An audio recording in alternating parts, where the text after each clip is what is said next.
আসসালামু আলাইকুম, সবাইকে স্বাগত জানাচ্ছি আমার নতুন একটি ভিডিওতে। তো আপনারা দেখতে পাচ্ছেন আমার ড্রাগন গাছ। মাত্র 1 বছর হচ্ছে আমি এটা লাগাইছি।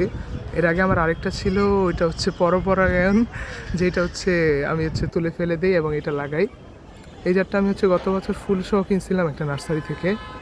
আলহামদুলিল্লাহ এবার ফুল করলো এবং 4টা বের হয়েছে। ফুল অনেকগুলো বের হয়েছে, নষ্ট হয়ে গেছে, বাট 4টা ফল হয়েছে। এই যে এখন একটা, এখানে একটা, আর একটা আছে নিচে। এখন এটা তুলব। ড্রাগনটা এভাবে মোচড় দিয়ে তুলতে হয়। পরাগায়ন করিনি, মানে নিজে নিজে পরাগায়ন হয়ে যতটুকু হয়েছে। সাইজ মাশাআল্লাহ ভালোই। আরেকটা আছে।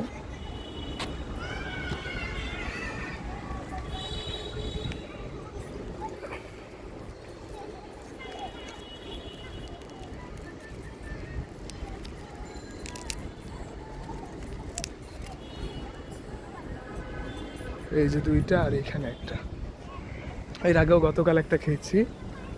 তো যারা ড্রাগন লাগাতে চান, ভালো জাত দেখে কিনতে পারেন। আলহামদুলিল্লাহ আমার মতো এই ফল পাবেন। আমি এর আগে একটা 4 বছর লাগিয়েছি। 4 বছর ধরে এটা ছিল, কিন্তু কোনো ফল দেয়নি। অনেক সার দিয়েছি এটার পিছনে, এই জন্য গত বছর নতুন একটা এনে লাগালাম। আলহামদুলিল্লাহ এবছর 4টা পেলাম। দেখি আরও কয়েকটা পাওয়া যায় কিনা। ধন্যবাদ সবাইকে। আসসালামু আলাইকুম।